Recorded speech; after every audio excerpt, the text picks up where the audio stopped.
जय श्री कृष्ण, राधे राधे। आज हम श्रवण करेंगे मार्गशीर्ष कृष्ण पक्ष की उत्पन्ना एकादशी व्रत कथा। एक समय धर्मराज युधिष्ठिर के आग्रह पर देवकी पुत्र श्री कृष्ण भगवान ने एकादशी के उत्पन्न होने की कथा का वर्णन किया। उन्होंने बताया कि हे युधिष्ठिर, सतयुग में चंद्रावती नगर में मूर नामक एक क्रूर राक्षस हुआ था। उसने समस्त देवताओं को युद्ध में परास्त और अपदस्थ कर दिया।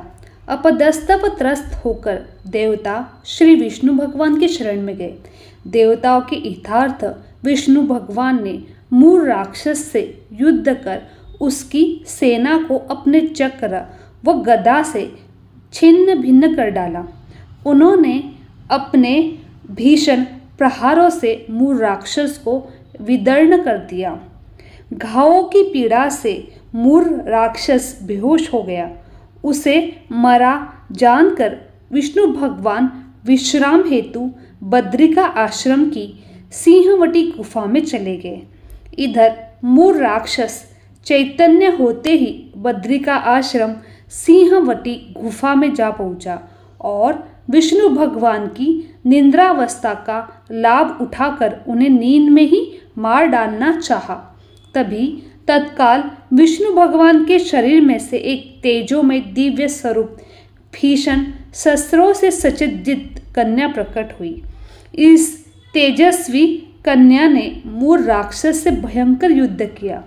उसकी सेना को मारकर मूर का रथ चकनाचूर कर दिया, जिससे मूर राक्षस जमीन पर गिर गया और तेजस्विनी कन्या ने उसके ऊपर पैर रखकर मार दिया।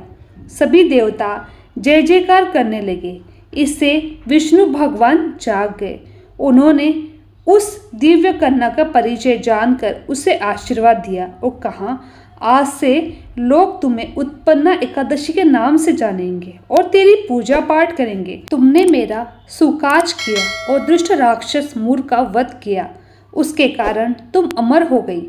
एकादशी पर जो कोई व्रत या उपवास करेगा वो इस कथा को कहेगा, सुनेगा, उसके समस्त कष्ट और पाप कट जाएंगे। अनन्य पुण्य का फल प्राप्त होगा और मोक्ष को प्राप्त होगा। इस वर की प्राप्ति से एकादशी अत्यंत प्रसन्न हुई। इस व्रत की समाप्ति दूसरे दिन सूर्य को अर्घ्य देने के पश्चात विष्णु भगवान की सेवा पूजा करके करनी चाहिए।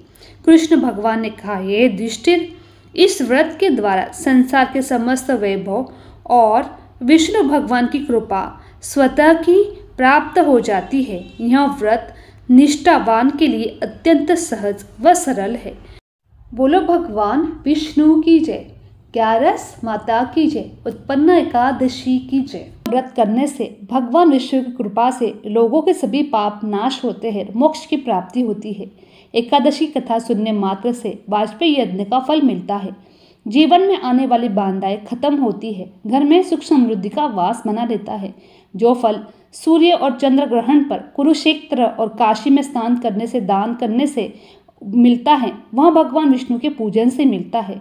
जो व्यक्ति इस दिन लक्ष्मी नारायण का ध्यान करते हुए व्रत रखता है, उसे अपार पुण्य की प्राप्ति होती है। में तुलसी की पूजा एवं भगवान विष्णु की पूजा जरूर करें।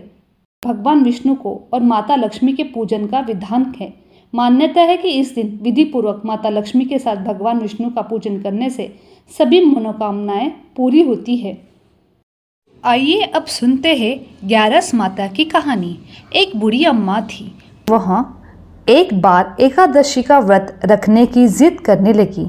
घर वालों ने खूब समझाया कि अम्मा, अब आपकी उम्र हो गई है, आपको एकादशी जैसा कठिन व्रत नहीं करना चाहिए। आपको क्या ज़रूरत है व्रत करने की।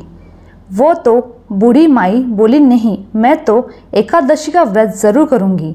मेरे बेटे बहुओं, पुत्र पोतों के आदि सुविधा के लिए यह व्रत मैं करना चाहती हूँ। मेरे बच्चों को किसी भी तरह की कोई तकलीफ न हो, हमारे घर में धन से परिपूर्ण हो। इस तरह कहकर वह बूढ़ी अम्मा एकादशी का दिन व्रत रखने के लिए सुबह से जिद कर बैठी। सुबह सवेरे जल्दी उठकर स्नान किया। उसके बाद घर के मंदिर में जाकर श्री हरि विष्णु के समक्ष घी का दीपक जलाकर एक जल से भरा हुआ कलश रखकर श्री हरि विष्णु के चरणों का ध्यान करते हुए उन्होंने अच्छी तरह से व्रत कथा सुनी और ओम नमो भगवते वासुदेव मंत्र का जाप भी किया। उसके बाद में अपने बच्चों के मंगल जीवन की कामना करते हुए सूर्य भगवान को अर्घ्य दिया। फिर पूजा पाठ पूरी करके पंडित जी को घर पर मिट्टी के पात्र को जल भरकर और ऋतुफल दान में दिया। उस दिन बहुत ही ज़्यादा गर्मी थी। गर्मी के कारण बूढ़ी अम्मा को बहुत ही बेचैनी हो रही थी। तो बूढ़ी अम्मा सोच रही थी कि क्या पता इस व्रत को मैं रख पाऊंगी या नहीं, लेकिन आज का व्रत तो मैं बीच में नहीं छोड़ूंगी। इस तरह बूढ़ी अम्मा भूख प्यास से परेशान बार बार पानी से कुल्ला करती रही, मुँह धोती रही। थोड़ी देर की राहत महसूस उन्हें होने लगी, फिर वही हालत हो जाती। बूढ़ी अम्मा कुछ देर तक तो तालाब में पानी में ही बैठी रही, लेकिन बाहर निकलते ही फिर उनका बार बार मुंह सूखने लगा। बूढ़ी अम्मा बहुत ही परेशान हो रही थी। एक तरफ तो उनका बुढ़ापा और दूसरी तरफ वो भयंकर गर्मी जैसी। बूढ़ी अम्मा ने तो कैसे ही करके दिन काट रही थी। अब सामने पहाड़ जैसी रात भी थी। उसका काटना बड़ा ही कठिन दिखाई दे रहा था। खटिया पर बूढ़ी अम्मा बार बार करवट ले रही थी। कभी खड़ी होती, कभी बाहर जाती, कभी अंदर आ जाती। इसी तरह वह रात गुजारने लगी। उसे शांति महसूस नहीं हो रही थी। वह वापस खटिए पर आकर बैठ गई और एकादशी माता का स्मरण करने लगी। कहने लगी, माता जी, आज तो आप ही मेरी लाज रखिए। आप मुझे शक्ति दीजिए, जैसे भले मैं आपका यह व्रत पूरा कर सकूं, यह पहाड़ सी रात शांतिपूर्वक व्यतीत कर सकूं। प्यास के कारण बूढ़ी अम्मा की बेचैनी बहुत ही बढ़ रही थी। उसने बहुत ही धैर्य रख के कोशिश की कि चुपचाप बैठ गई एक जगह। बूढ़ी अम्मा प्यास से सहन नहीं कर पा रही थी। उसकी सहनशीलता की सीमा टूट गई और वे घबराकर एकदम से चिल्ला पड़ी और जोर जोर से कहने लगी, बचाओ बचाओ। तो अम्मा का चिल्लाना सुनकर उसके परिवार के सारे सदस्य वहां एकत्रित हो गए। पड़ोसी भी आ गए और बूढ़ी अम्मा की खटिया के चारों ओर खड़े होकर कहने लगे, अम्मा जी, आपको क्या हो गया? आप इस तरह से क्यों चिल्ला रही हो? तब बूढ़ी अम्मा ने अपनी बहू से कहा कि आपको पता है, हमारी अम्मा जी आज एकादशी का व्रत रख रही है। हम सब ने मना किया था। इतनी उम्र के अंदर व्रत रखने की क्या ज़रूरत है? आज इन्हें कौन सी कमी है जो व्रत रख रही है? सारे लोग कहने लगे कि हाँ, सही बात है अम्मा जी, आपकी अब उम्र हो गई है, व्रत रखने की शक्ति आपके पास अब नहीं रही। अब एकादशी जैसा कठिन व्रत आपके बस की बात नहीं है। हम जैसे हट्टे खट्टे भी एकादशी का व्रत रखने में हिचका जाते हैं। आपने तो बिना सोचे समझे एकादशी का व्रत रख लिया। बूढ़ी अम्मा कहने लगी कि भोजन तो मैं नहीं करूँगी और ना ही पानी पीऊँगी। आज तो लगता है कि मेरे प्राण भी निकल जाए, पर ऐसा मैं व्रत बीच में नहीं छोड़ूंगी। छोटी सी मटकी पानी से भरकर मेरी छाती पर रख दो। यह सुनते ही उस बूढ़ी अम्मा का पोता भागकर एक छोटे से घड़े में पानी लेकर आया, अपनी दादी की छाती पर धीरे से रख दिया। फिर बूढ़ी अम्मा को थोड़ा सा आराम मिला। आराम मिलने के कारण बूढ़ी अम्मा को नींद आ गई। सारे कहने लगे कि चलो अब हम भी आराम करते हैं। आधी रात तो बीत चुकी है, आधी रात और है। अब अम्मा को नींद आ गई है, जागने पर तो सवेरा हो जाएगा। इस तरह सब अपने अपने घर चले गए। बेटे बहू पोते पोतियाँ सब गए। एकादशी माता सोचने लगी कि यह बूढ़ी अम्मा बहुत ही कठोर है। दिन भर मैंने कितना परेशान किया, फिर भी पानी पीने का नाम नहीं ले रही है। अब मुझे खुद जाकर इसकी परीक्षा लेनी होगी। यह सोच एकादशी माता मुर्गे का रूप लेकर रात को बाग लगाने के लिए आई। मुर्गे की आवाज़ सुनकर दादी अम्मा की आँख खुल गई। उसने सोचा अभी लगता है सवेरा हो गया। वह जल्दी से खड़ी हुई, बाहर आई। बाहर आकर आसमान की ओर देखा तो आसमान में कहीं भी प्राप्त काल का तारा दिखाई नहीं दे रहा था। वह सोचने लगी, यह मुर्गा आज क्यों ऐसा जल्दी बोल रहा है? अभी तक तो तारा उगा नहीं है जिसे देखकर मैं अनुमान लगा लूँ कि सवेरा हो गया।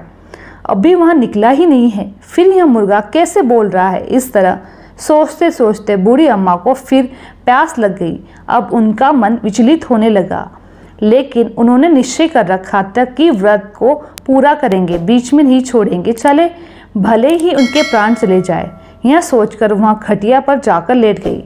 एकादशी माता को याद करती रही। एकादशी माता ने एक बार फिर उनकी परीक्षा लेनी चाहिए।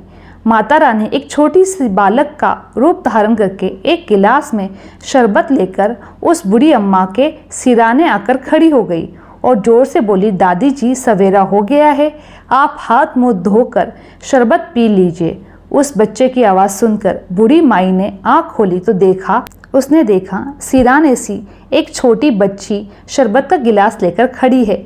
इतना अच्छा शरबत देकर बूढ़ी अम्मा का मन ललचा गया, लेकिन तभी उन्हें अचानक से याद आया कि आज तो एकादशी का व्रत है, इस तरह से मैं शरबत नहीं पी सकती। यह सोचकर उन्होंने फिर से अपनी आंखें बंद कर ली। थोड़ी देर में उन्हें ऐसे लगा कि जैसे उन्हें किसी ने कुएं में पटक दिया। वह बड़ी देर तक उस कुएं में हाथ पांव चला रही है और मुंह को जोर से भींचकर बंद कर रखा है, कहीं पानी उनकी बूंद उनके मुंह में न चली जाए। इस तरह भी अपनी दृढ़तापूर्वक व्रत का पालन करती रही। थोड़ी देर बाद अचानक से अम्मा को लगता है कि जैसे सामने आग जल रही है, जिससे भारी गर्मी हो गई है, प्यास के कारण प्राण निकल रहे हैं। लेकिन बूढ़ी अम्मा ने फिर भी पानी नहीं पिया, वह चुपचाप बैठी रही। थोड़ी देर बाद बूढ़ी अम्मा ने देखा कि बाहर प्रकाश दिखाई दे रहा है, ऐसा लग रहा है जैसे सवेरा हो गया। फिर अम्मा ने बाहर निकलकर देखा तो अम्मा समझ में आ गई कि सवेरा होने में अभी तक 3 घंटे बाकी है। यह जानकर वह शांतिपूर्वक इधर उधर घूमने लगी। तरह तरह की परीक्षा लेने पर भी एकादशी माता को पता चल चुका था कि बूढ़ी अम्मा किसी प्रकार से अपना व्रत को नहीं तोड़ेगी। 11 माता ने प्रसन्न होकर बूढ़ी अम्मा को आशीर्वाद दिया, जिसके वजह से अम्मा के बचे हुए 2 घंटे बड़े ही सरलतापूर्वक पूरे हो गए। फिर सवेरा हो गया। सवेरा होते ही बूढ़ी अम्मा ने स्नान किया और भगवान विष्णु जी का पूजा पाठ किया और एकादशी माता की व्रत की कथा सुनी। कथा सुनने के बाद ब्राह्मणों को दक्षिणा देकर भोजन कराया। उसके बाद श्री हरि, विष्णु और एकादशी माता से व्रत से हुई भूल चूक के लिए माफ़ी मांगी। उसके बाद जाकर जल ग्रहण किया, अपने व्रत का पालन किया। अम्मा जी को एकादशी माता ने उस श्रेष्ठ व्रत का इतना पुण्य फल प्राप्त हुआ कि बूढ़ी अम्मा की आयु में वृद्धि हो गई। उसका परिवार हरा भरा हो गया। घर में अब कोई भी अभाव नहीं रहा। धन धान्य की परिपूर्णता हो गई। उनका घर तरह से सुख साधनों से संपन्न हो गया। वह इस लोक में सुख भोग कर अंत में विष्णु धाम को गई। एकादशी माता ने जैसा फल बुढ़िया माई को दिया वैसे सबको देना। कहानी सुनने वाले को सबकी मनोकामनाएं पूर्ण करना। बोलो भगवान विष्णु की जय, श्री हरि की जय, एकादशी माता की जय। मेरी ये वीडियो आप लोगों को पसंद आई होगी तो मेरे चैनल को लाइक, शेयर और सब्सक्राइब करना ना भूलें। आप सभी का धन्यवाद। तो चलिए आइए सुनते हैं अब तुलसी माता की कथा। एक बुढ़िया माई तुलसी जी को सींचती और कहती, है तुलसी माता सत की दाता, मैं तेरा बिड़ला सींचती हूँ, मुझे पहू दे, पीताम्बर की धोती दे, मीठा मीठा घास दे, बैकुंठ में वास दे, चटक की चाल दे, पटक की मौत दे, चंदन का काट दे, रानी सा सास दे, दाल भात का भोजन दे, 11 की मौत दे, कृष्ण जी का कांदा दे। तब तुलसी माता यह सुनकर सूखने लगी। तो भगवान ने पूछा, है तुलसी तुम क्यों सूख रही हो? तुलसी माता ने कहा, एक बुढ़िया रोज आती है और यही बात कह जाती है, मैं सब बात तो पूरा कर दूंगी, लेकिन कृष्ण जी का कांदा कैसे दूंगी? तो भगवान बोले, जब वो मरेगी तो मैं अपना आप कांधा उसे दे जाऊंगा, तो बुढ़िया माई से कह देना। जब बुढ़िया माई मर गई सब लोग आ गए। जब माई को ले जाने लगे तो वहाँ किसी से न उठी। तब भगवान ने एक 12 बरस के बालक का रूप धारण करके आए। बालक ने कहा, मैं कान में एक बात कहूँगा तो बुढ़िया माई उठ जाएगी। बालक ने कान में कहा, बुढ़िया माई मन की निकाल ले, पीताम्बर की धोती ले, मीठा मीठा घास ले, बैकुंठ का वास ले, चटक की चाल ले, पटक की मौत ले, कृष्ण जी का कांधा ले। यह सुनकर बुढ़िया माई हल्की हो गई।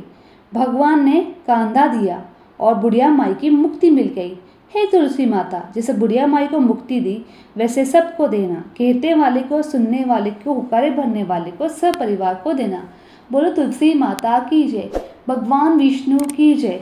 मेरी वीडियो आप लोगों को अच्छी लगी तो मेरे चैनल को लाइक, शेयर, सब्सक्राइब करना ना भूलें। आप सभी का धन्यवाद।